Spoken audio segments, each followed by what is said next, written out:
Many people graduate college knowing what their major is, but often not knowing who they are. Welcome to It's the Good Life podcast. My name is Josh, this is Anthony and David, and this is episode 2 as a part of our finale series talking about who am I? And so just to kind of jump right into it, this topic for today's episode is self-awareness. And I think this is often a topic that a lot of people between the ages of 18 to 27 struggle with. The young adult, right? You're like, okay, I was a student. We've talked about this in our identity episode a couple episodes ago of like, okay, I'm a student. I'm a psychology major. I'm a nursing major. I'm an education major. I don't have money yet. So like, I'm poor. Like that's like the stereotypes of like being a college student. But right when you hit that really key pivotal transitional time of you graduate, you have the whole celebration, the hurrah of yay, I'm done, and blah, blah. And then work starts or work doesn't start, and then you get into this rut of wait, who am I? And one of the first things I came across when I was researching this topic of self-awareness was the temptation to go on autopilot. And what that means within the context of this season, right, is you start pursuing the things that everyone is telling you to pursue, right? Or what culture tells you to pursue, right? Okay, get that job that gives you a good financial future. Maybe get into a relationship. If you're not in a relationship, you need to get in a relationship. If you're not in a good career, you need to start pursuing a good career. If you don't have kids yet, you need to start thinking about that. Like you start getting into those routines, the autopilot thoughts, right, if you would, that maybe if I could beg to call it like the cultural subconscious, right? Like that's telling you and feeding you, oh, you got to start pursuing this identity, right? Yeah. What was your guys' experience of that post-college transition and moment of I'm a student, my life is a student, and now it's not? Was that easy? Was that rough? First off, Josh, I think you just called me out on all of those things of being broke for like a year ago. That was all of me. Oh yeah. It's crazy how much a year can change your life. Oh yeah, dude. But to answer your question, I think there's a lot that's in there. I think the whole identity shift of being someone who goes to school and is on this sort of trajectory that is almost expectable of what's going to happen next, and then entering into this season of adulting where you don't know what the flip is going to happen next. Yeah. Right? Like nobody talks about that kind of transition, and it's like you're getting thrown on the deep end.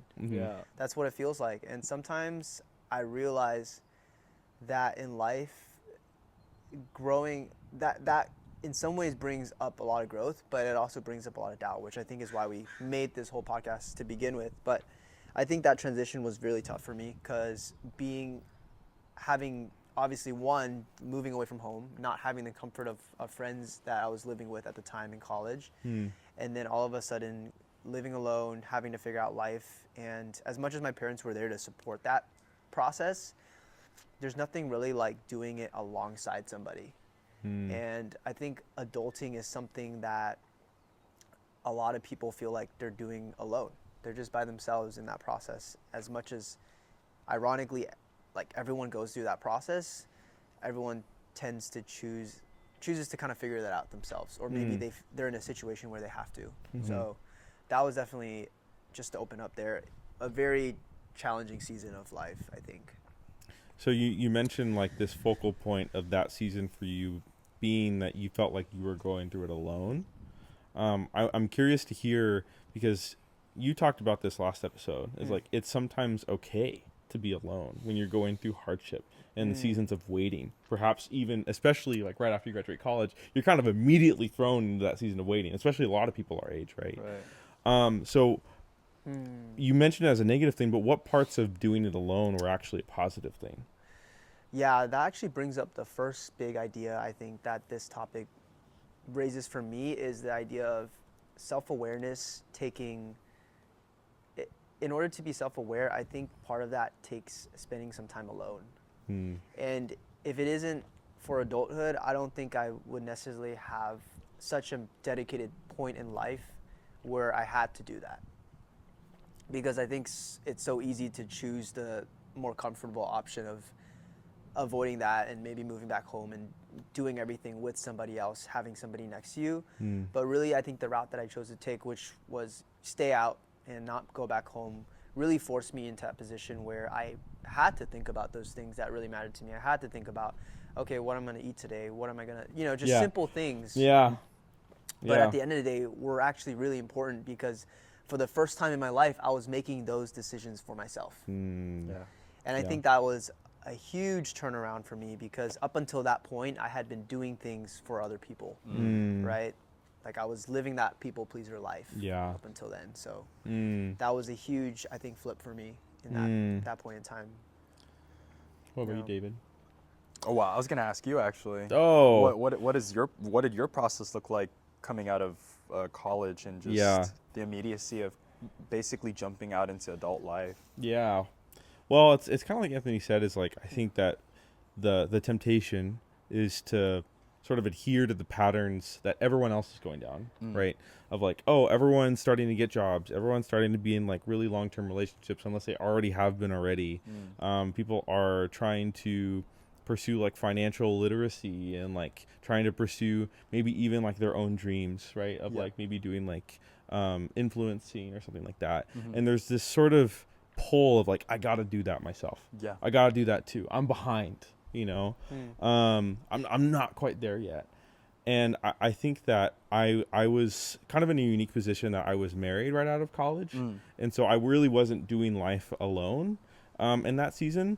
But I think that for what it's worth, I think the problem, not necessarily the problem with that, but what I lost through that season was that ability to really do life on my own, and like be able to make decisions for myself versus like now I'm actually kind of in that position now where I'm like kind of experiencing that sort of, oh shoot, I got to decide when to go to the store because no one's going to do that for me except me, Right. Or I got to decide when to cook food. I got to decide when bills are paid or not paid. Like I have to make those decisions and sort of be aware of those things for myself because now I'm in that position. But unlike most college students, I really wasn't right out of college, like 22, 23 years old.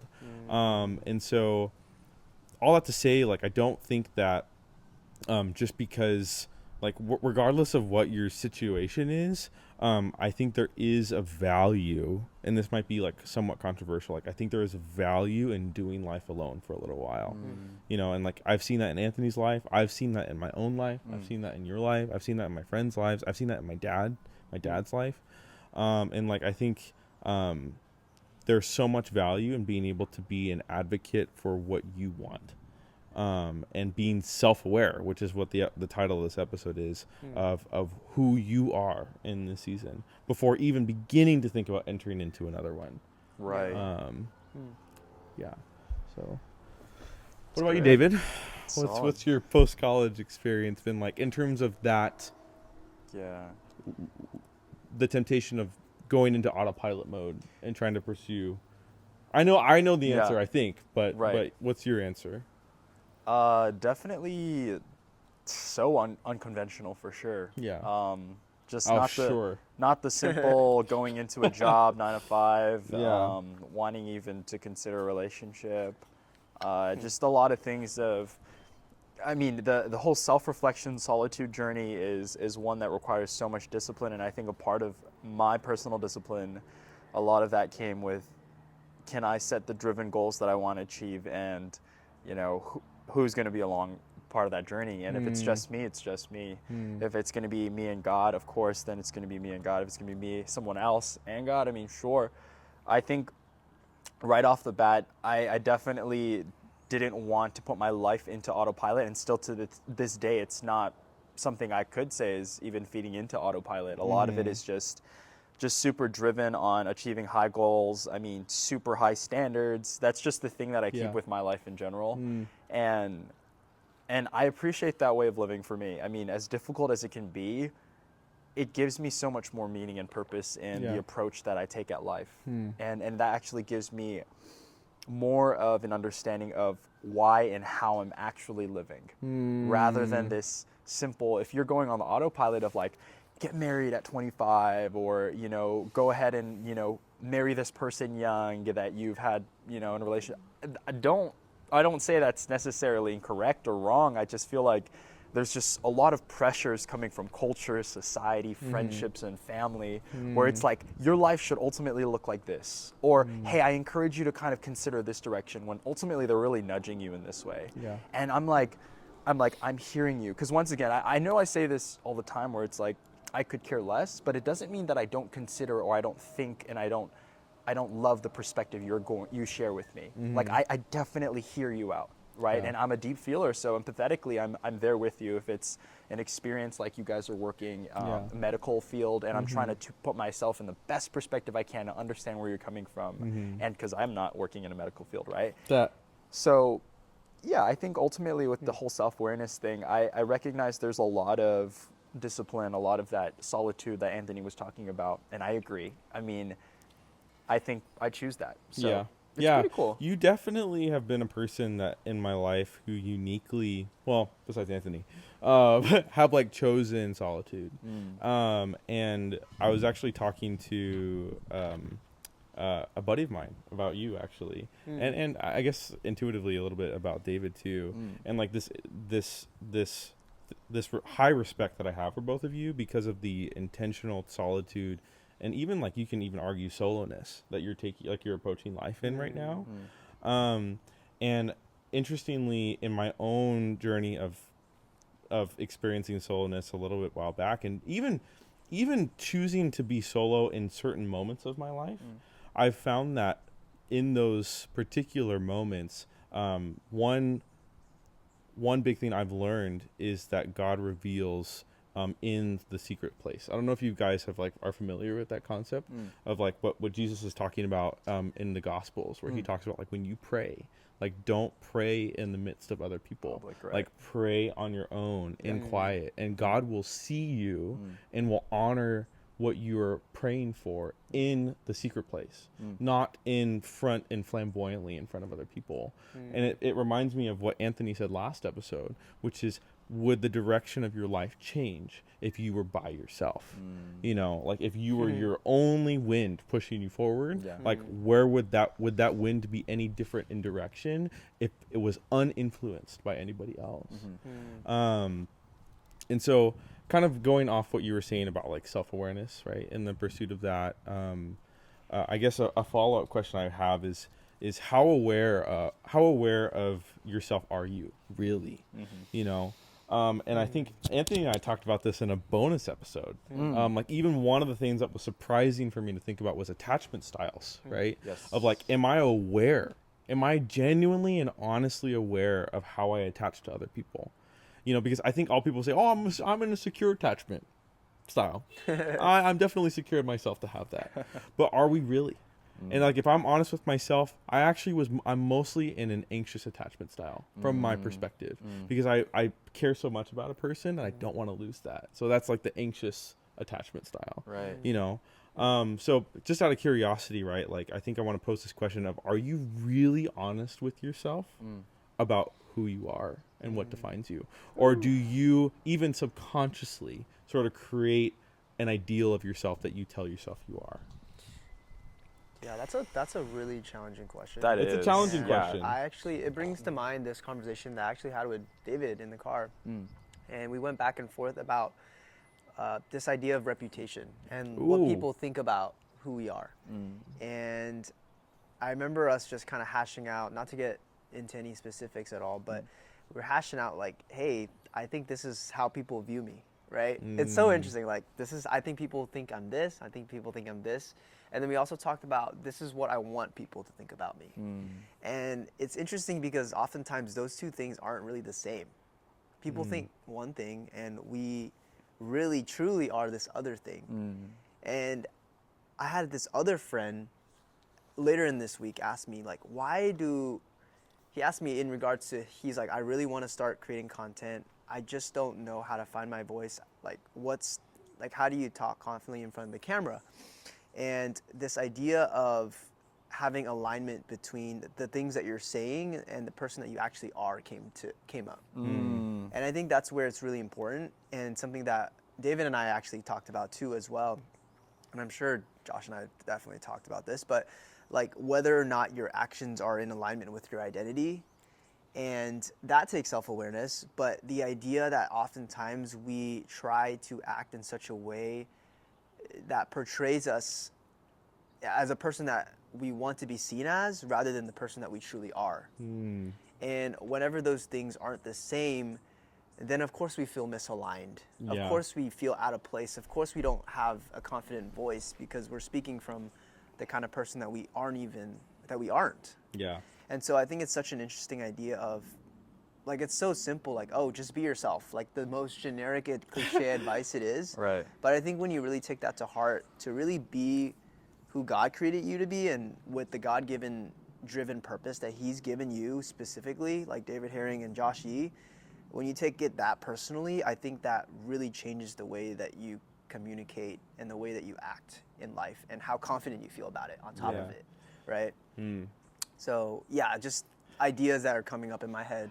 I have a really challenging question. Let's do it. Lay it out. Have there been seasons of your life where you have not been authentic, where the self that you are demonstrating on the outside is not an accurate reflection or in alignment of who you are on the inside? Oh, 100%. And like how did you reconcile the difference between the two? I mean, even David too. It sounds like you have an answer for that as well. If you want to answer that while Anthony's thinking. Are you thinking? Oh, I'm good. okay. I'm good, The short answer, yes. There definitely 100% has been, and I mean simply we can call them masks, right? Yeah. Masks that people Yeah. wear.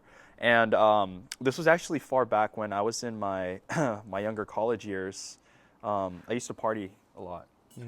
And a lot of that perspective gave me much time to think about, like, what exactly am I getting out of being in a setting full of people who actually hate themselves? Ooh. And Gee. so it really hit me because I feel some people actually get a lot of life satisfaction and happiness from being at parties and, you know, indulging in themselves, diving into whatever they love. But, I mean, at its deeper core, I always think of that one Cillian Murphy friggin'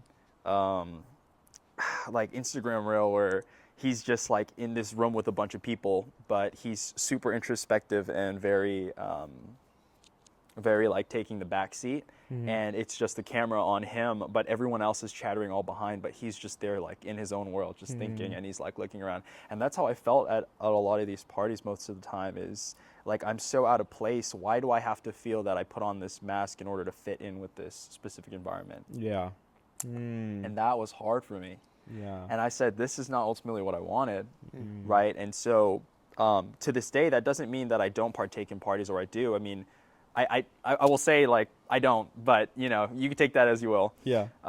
But when I think about the past that I carry, especially as far as being in environments that answer to your question, like, were there parts of you where you just weren't authentic with yourself? Like, most certainly. I think when you're in a setting where a lot of societal or like cultural pressure is there, where it's like people expect you to, you know, drink or do this or do that or go crazy or take someone home tonight. It's like, what exactly are you doing here? And maybe you know it, maybe you don't, consciously or, you know, unconsciously. Yeah.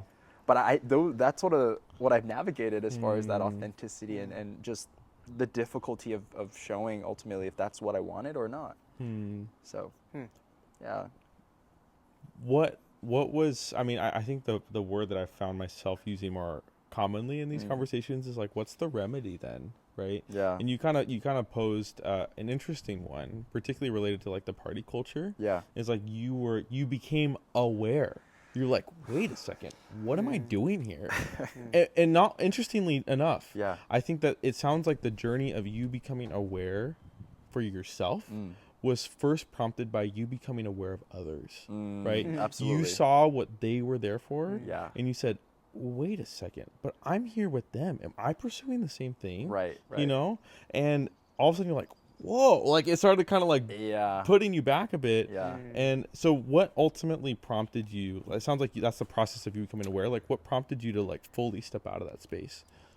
So I want to make a tie back to what Anthony was saying, and it has to deal with the alignment and finding your voice, right? And so Anthony's helping out this one friend, you know, he wants to get into whatever niche it is for work.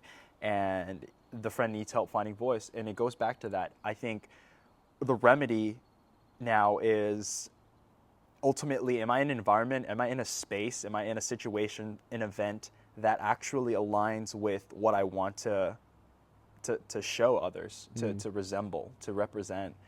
And I was really tested with that. I was really challenged. And so I guess, solution then is putting yourself in these situations or environments that allow you to be more in alignment with your voice. So therefore, here I am to this day. I enjoy so much solitude. I enjoy walking alone. I actually prefer it more than being with people sometimes. It really depends. Particularly Josh. No, actually, particularly if I'm hanging out, I want to be with Josh. I'm just But kidding. that's like Yeah. sort of my thought process in that is that's like, fair. I think that's why there's just that difficulty of masking going on, is because the voice and alignment are mismatched. Yeah. And I didn't really get that. I guess a question that I would maybe probe to Anthony and maybe even to myself too, like in response to that, is like you made an interesting point that I would be curious to unpack, which is like you need to put yourself in positions and environments that somewhat, in some ways, not necessarily, maybe I'm paraphrasing here wrong. Yeah. But like in some ways put you in misalignment, such that you can actually know what you're supposed to be aligned to. Right. So it's like, I guess in other words, right, like, do I need to myself go to a party in order to recognize I'm not a party person, or can I like intuitively recognize that I'm not a party person without going to a party? Right. You know what I mean? Right. Because I myself have really never been to a party, but I know that I'm not. But in order to really know that, do I need to go to a party? And it kind of like begs that question in scripture too, right? Where people are like, well, should I sin to know God more? Or do I even have to sin to know God? Right? Do I need to go worship the pagan gods? Do I need to go worship the idols to know that God is the true one and only God? Right. Yeah. So that's kind of a question I want to Yeah, that's good. I think it brings up the idea of being a perfectionist, actually, because I think so many of us see that, and I really do think perfectionism is a blessing and a curse, because for one, you have the highest expectation for yourself, which I think is a really good thing, but at the same time, it can often hold us back from really making the actions that matter. And I think that applies a lot to what you guys are saying. The thing that I think about when I was listening to you guys, and this repeated theme of you kind of have to make mistakes in order to know like the right way to go, because there's so many situations that, and it's not like you need to make those mistakes yourself. Like, you can learn from the mistakes of other people, like the way you did, David, of like watching other people and seeing them go through it, and then eventually you thinking, like maybe that's something that I could use and not have to repeat the same Learn mistakes. from. Yeah. And so Yeah. I think we learn a lot from watching. Yeah. But I will say, I think there's some of those mistakes that we have to make alone. Right. That we have to kind of go through, because those are a little bit more personal to us. And so, yeah, I think about that a lot, and I think ultimately, I think it ties back to one of the biggest perspectives that I have in life is the value of mistakes, the value of failure, and the value of not quite getting it right the first time. Yeah. Because I think every mistake that you make gets you a little bit closer to the one, to maybe that result that you're looking for. And I think if you view it like that, like, mistakes aren't bad. They're just getting you a little hint to where you're supposed to be going. I mean, I wonder even if it's like also too, like, it's not necessarily you like pursuing the mistakes, but that God doesn't necessarily promise that you won't make mistakes, right? Like, like there's like this James 1:2-3, which I mentioned like a couple episodes ago, right? It's like you will face trials of many kinds. Yeah. It's like God won't waste the mistakes. Like, Right. He will use them to realign you with His purpose, right? Yeah. But it's not. But then I think the big part that I want to focus on and pull from David's testimony, which I appreciate you sharing, Yeah, of course. is this sense of awareness, right? Like, you can go through trials and just be like, whatever, Yeah. Like, people go through breakups, and I think the interesting thing about, I actually learned this quite recently about like breakups, is like the people who, I think there was, I don't know exactly what the metric was, but it's like if you do not self-reflect on a breakup, you're more inclined to go through more breakups, right? Like you actually self-reflecting and being aware of, okay, this is what didn't go wrong on their side. This is what didn't go wrong on this side is actually the process of preventing future mistakes, you know, or in a relational sense, like preventing future breakups. Yeah. Because you learn from your mistakes. Right. You know, you say, oh, shoot, I should have been more communicative. I should have made more meals. I should have thrown the trash away that one time they asked me to. You know? That was Yes. the tipping point. That one is the Yeah. tipping point. You know, That's a you didn't really throw good point. the- That's a really good point, though, because I think it's not like we're saying just the more mistakes you make, the closer you are gonna get to the solution that you're after. Right. Yeah. But rather, it's making mistakes and then having that dedicated period of reflection Right. upon the mistakes. I think so many of us make the mistakes same mistakes over and over, and I think in a way like history repeats itself in such a way. Yeah. Yeah. And we find ourselves dating the same toxic people, you know, Yeah. going towards the same, you know, bad Type. relationships. Yeah, or Right. you're going to Right. that same thing. Yeah, over or and that over again. same, Drugs, you know, same yeah, the video, same thing whatever. that Yeah. we, you know, it's like the cycle that Yeah. we don't Right. get out of. Yeah. So there's like this. I think it was Shark Tales.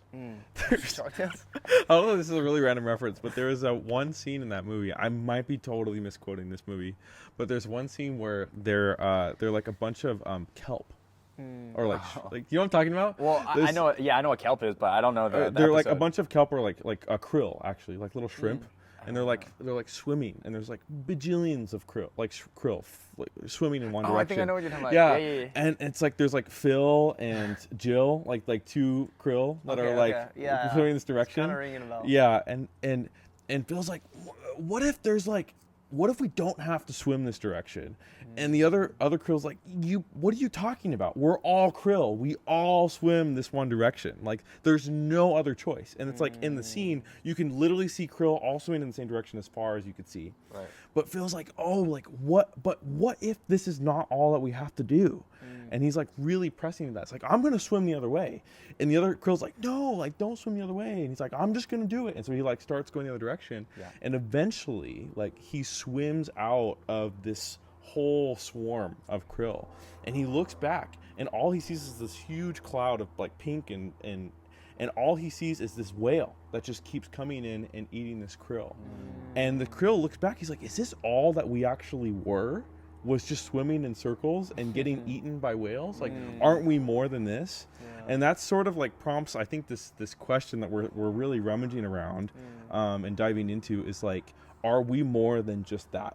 And I think that's kind of like what David was discovering in his own life, and I think that you were discovering it sort of in reflection of maybe mistakes that other people make. It's like, are we more than just partiers? Are we more than just people who abuse substances? Are we more than people who just doom scroll? That's like my thing. It's like, are we just more than doom scrollers? You know, lifelessly scrolling on our phone. You know, and so, yeah. Well, I mean, where do you kind of land? I think that's a really good idea too. But then where do you land with, like, how do you know when you've found that thing that you were put on this earth to do? Like, how do you know what that is for yourself? Because all we know, like, we pursue those things that we're passionate about. We pursue the things that we find interest in. Yeah. But some of those things we just suck at. But then at some points, it's like, it's okay to suck at that, and eventually you get really good at it. Yeah. But how do we know something is worth our time, our investment in pouring energy into? You know, how, like, what if bodybuilding wasn't the thing I was meant to do, but I spent the last like 2 years and many hours in the gym to get there, Yeah.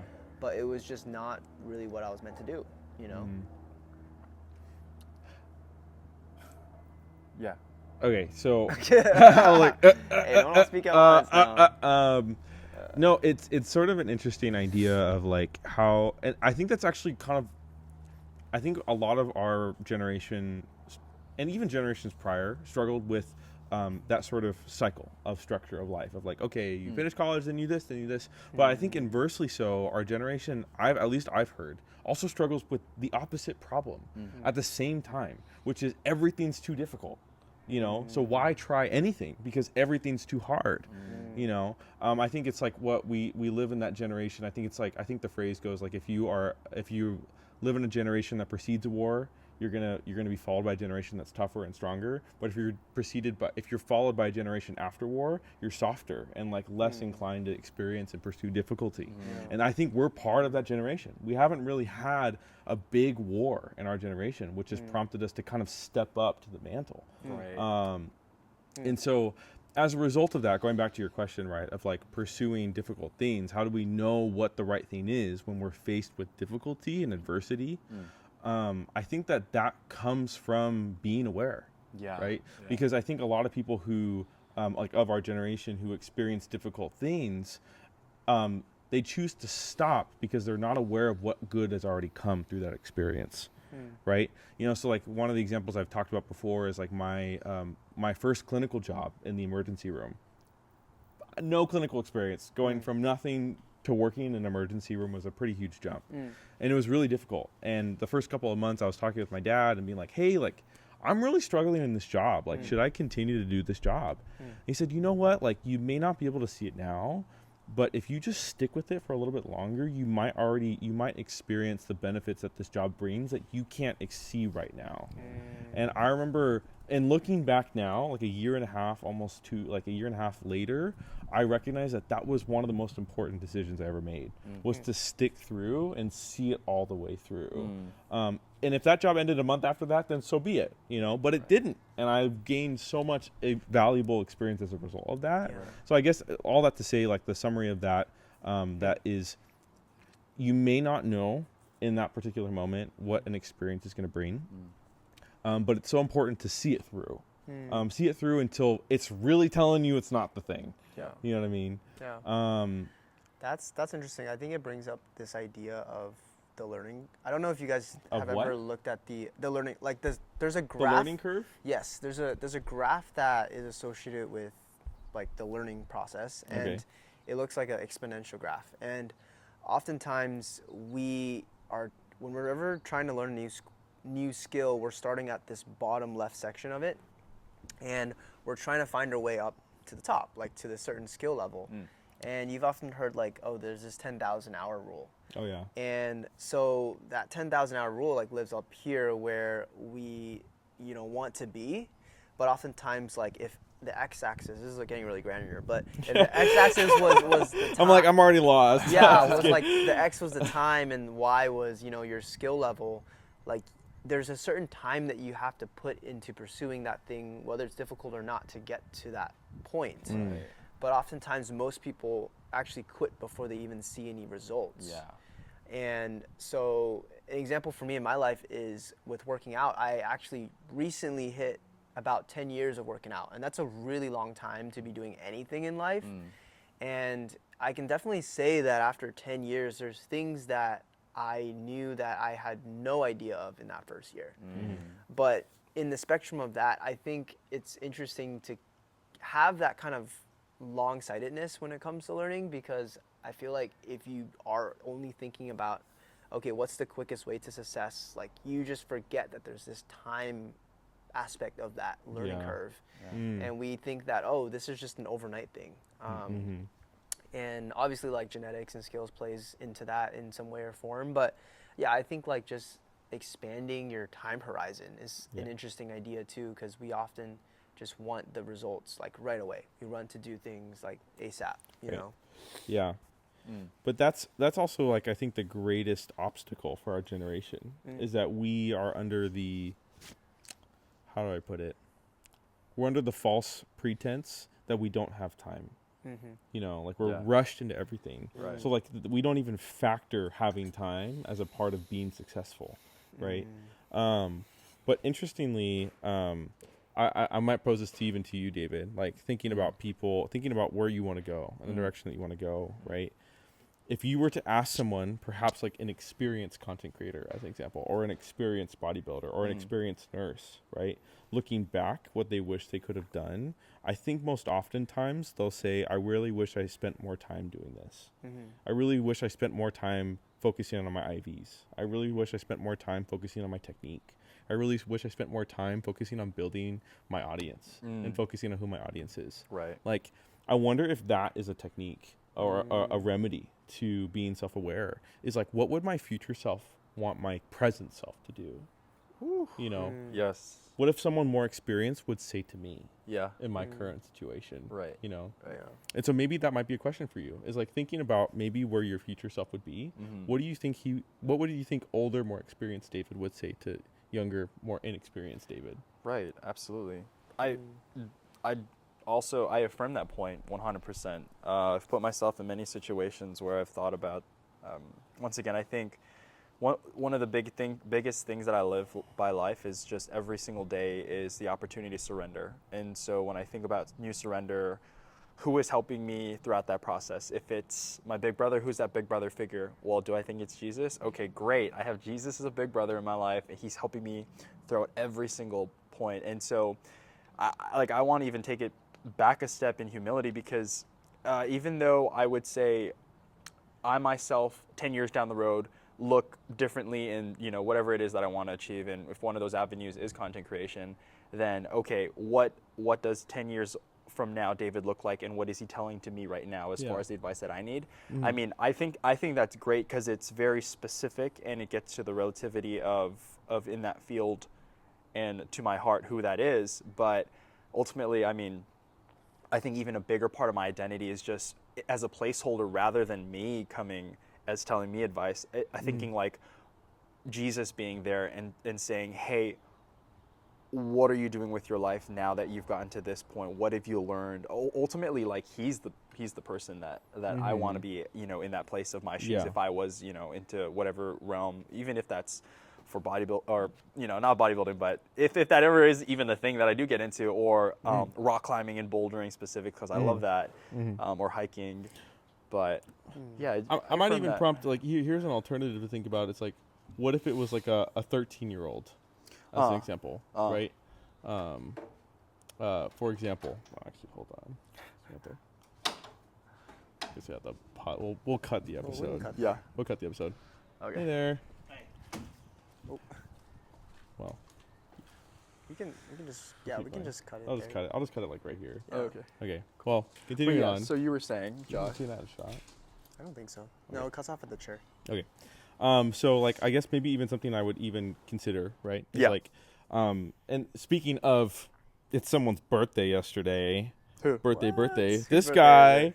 But like if you were talking to your 13-year-old self, Yeah. if you were talking to the 14-year-old Anthony who just started working out and saying, "Hey, Anthony, I'm older, more experienced than you. Here's what advice I would give you about who you are going to be in 10 years and who you should focus on being right now." Like, how would that conversation go?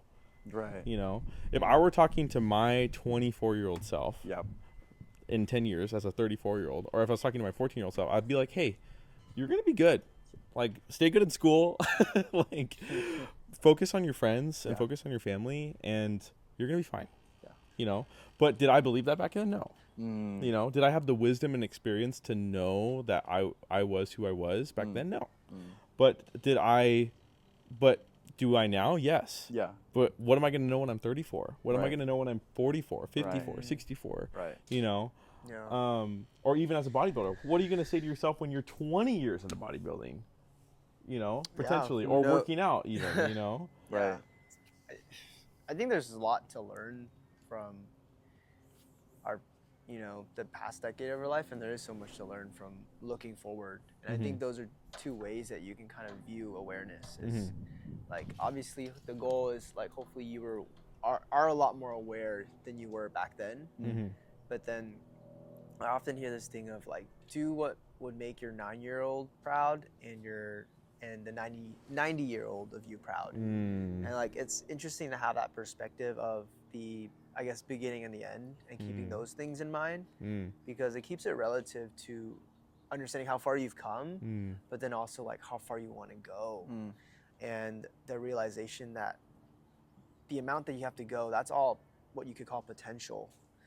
But you know, how far you've came from the person that you were when you're 9 years old, that's all experience, right? And so when you start to see life that way, and then you view it, as we talked about in the last episode, in this entirety of eternity, it's like, man, there's so much time. What do you mean there's no time? And the way we explore life, I think, is so different in the approach that we give it. rather than rushing through things. It's like we just really take our time and Yeah. really savor every moment, right? Live in the moment, be present, I think, in the things that we're doing. And yeah, Yeah. you know. I think that's why the thought of the question that I'm always challenged with I've mentioned it also in other episodes, is the fact that I repeat the question, what necessarily is the rush for life? And I think it's okay to have a sense of urgency in getting things done. Like, you have a timeline, you have a deadline, you have a date to get certain things XYZ done, sure.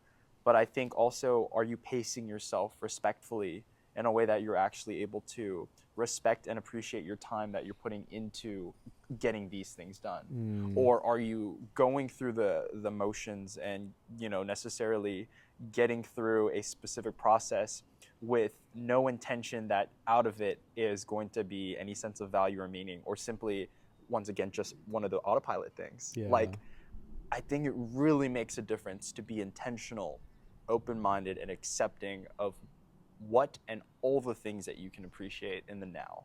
Because I think that makes you look at your past as something to be, oh, this is experience, and I've gone through it with time, therefore I hold this wisdom. And then to this day, in present time, I have this wisdom to now share with others. I speak that to life, I voice that to others, an audience, or just friends or family.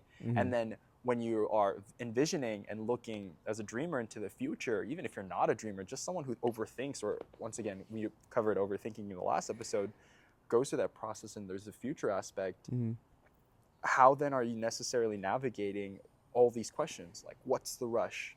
The difference between urgency, and how are you navigating the use of time? Are you pacing yourself? What does that look like? Yeah, totally. So I think being self-aware to ask those questions are really important. But yeah, how do we stand on finishing? As we wrap up this episode, I think there's some last points that I think are important to mention. And we've covered them throughout the course of this episode. One of those is that awareness precedes change. Right. And like, as we've talked about too, it's like with you in that scene, with you in like bodybuilding and like looking back, like you had to be aware of something first before that prompted you to change, or at least evolve. Right. So it's like when you're working out, right, like you have to be aware that you're getting injured for you to change that motion. If I think I made the rookie mistake of saying, "Oh, it's fine. It doesn't hurt that bad," and then I injured myself because I wasn't aware of what that pain was meaning to me, and so I think being aware, ironically, of how much awareness plays a role in you growing as a person, is so essential. I think in the seasons of life that I have been complacent, and I've just been autopiloting, as we've talked about at the beginning of the episode, through life, there's so little growth that happens because I'm just the same person day in and day out. But it's been those days with certain people, with conversations, with experiences that have brought a keen awareness to something in my life that I couldn't give awareness to before. Those have been the most pivotal moments of my life that I've changed, where I recognize, oh wait, Jesus is real. Yeah. Like, that's awareness. And Jesus loves me. That's awareness. Right. Or I am gonna be okay no matter what happens in this circumstance. That's awareness, right? Like, but without those tools, without those phrases to help navigate those conversations, you miss out on those opportunities that God can invest and grow in you. That maybe a lack of awareness would do to you. Right. Yeah, that's good. What are some final thoughts? Yeah, no, I actually have a final question, I think, for you guys.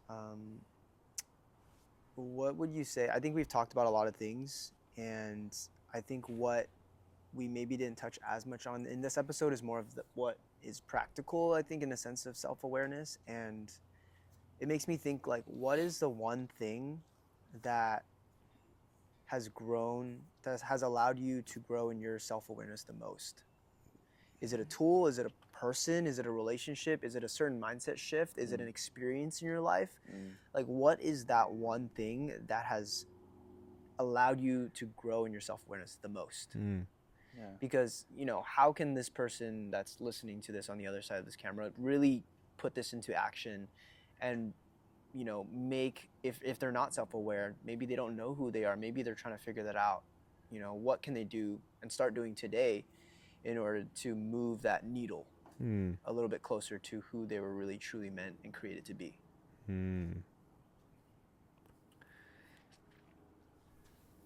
Maybe you could ponder on that for a second. Great question.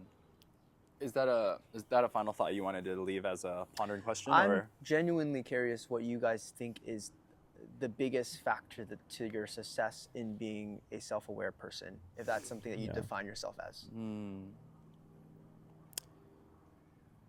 Or maybe it's something that you're still working towards. Yeah, I'm absolutely still working towards that. I think I go in and out of like self-awareness, if I'm being completely transparent. So what's your process in terms of getting to a place that's a little bit more self-aware than where you currently are? Yeah, I mean, I kind of hinted at this last episode, but for me, it's like surrender. I think surrender precedes awareness, actually. I love it. Because surrender is giving up the ability that I have to control my life to God. And then in doing so, he exposes my weaknesses and exposes that with nothing but love, and so I think that practically looks in a lot of different ways. I think journaling is one of those things, giving concreteness to things that maybe feel abstract. I think talking to someone trusted about it and confessing and being open about where I am in life and being attuned to listen to them. I think that's also another thing too, is like sometimes we look for friends with confirmation bias. We're like, oh, just tell me I did well. Right. Tell me the interview went well. Give me tell the me I validation. passed. But like being attuned to listening genuinely to what they have to say. Right. Whether or not you agree with that in the moment. And then I think lastly, it's taking. Josh just said one. No, just kidding. No, go ahead. 6 things. Okay, yours. whatever. The top 10 things. I'm done. Sorry. You should have specified, man. Subsegment. No, this is good though. I think this I think is it's valuable. Yeah. Sounds sarcastic. I'm just kidding. No. It's all good. Yeah. And I think the last thing, and this is something that we talked about at the beginning of the episode, is like spending time alone. And like letting yourself have the space to listen to God genuinely, Right. and tune all the other voices out as well. Yeah, and I remember you actually a distinctive story that you probably shared. I think it maybe was in season 1 of you going to the Getty and that whole dude. thing. If you guys missed that, you got to check out the first season of the podcast. But David, where do you sit with all this? I would say, to answer your question, it would be the once again, to answer your question. Yeah. It's okay if Josh stole like all your answers because he's Actually, it's said, all like, 10 gone. things, Yeah, so- no, he made a whole YouTube video on it. Out of here. Yeah, he could. No, we love it. You took all the good answers. Yeah, I know. Sorry. I You left exhausted some you. good ones for me to I left some kind good of ones. ponder I on. left some good scraps on the ground. Let me pick them up. Yeah, good. The one I was thinking of, it ties into 2 parts, but the first part is the ability to be very transparent and honest about myself. And the second one is having a very high standard in that ability to know that and achieve that, of becoming better each time, like a better person, a better character. So I think that's why those two parts are a big part of answering your question for me. I mean, you look at how are you practically a more self-aware person if you're still going through that process. What does it look like? That's what it looks like for me. I just those 2 parts, I feed, I answer, I basically tap into that every single time, and whether I'm consciously aware of it or unconsciously aware of it, that is honest process for me of how do I get to more of that self-awareness. You know what I'm saying? Yeah. So yeah, that's a really good question to kind of allow sitting, as a final thought. But I'm cool with kind of where that's settled. Yeah. This episode on self-awareness has been really awesome. Yeah. I think a lot of what we talked about is things that we've definitely touched on in previous seasons, and I think a lot of that comes down to spending some time alone, from what I'm hearing. Whether that's spending time listening, I think listening is a big thing. I remember something that I think this final thing I'll just end on here is like God gave us, 2 ears and 1 mouth. And fun fact, actually, one of the last senses to go is your hearing. Yeah, I do know that. And you think about that and the way that we view the world, even in our mother's womb, is like without sight, right? And so much of, and this is gonna, I think, get really deep, but so much of faith is believing without seeing as well.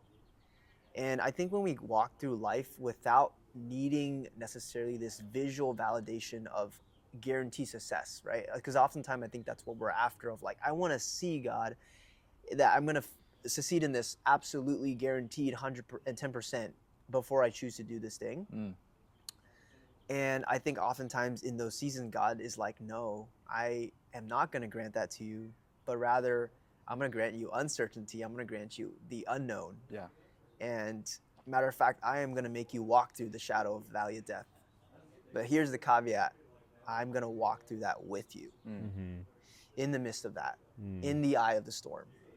And I think there's just so much power in that, because no matter what storm you're in, what valley of life you're in, whether it is the shadow of valley of death, or maybe you're just walking through the tunnel and you see the light at the end of the tunnel, right?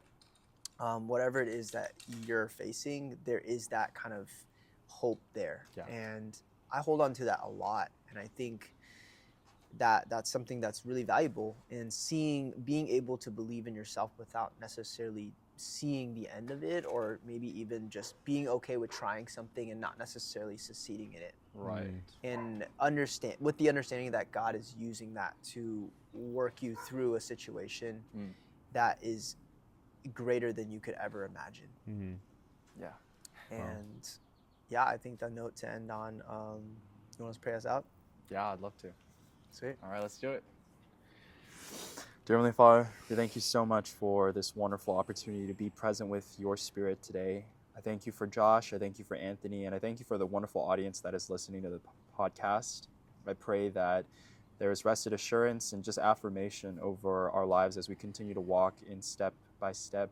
And I pray that as we continue to go on through life, we recognize and have more self-awareness about how we are approaching things, to be more receptive, open-minded, and understanding of the situations, circumstances, and events that are around us, that surround us. And I pray that we continue to walk in just a confidence, Lord, that is good, that is healing, and ultimately comes from you, that we receive that. So we thank you for this time once again, and we pray all of this in Jesus' mighty name.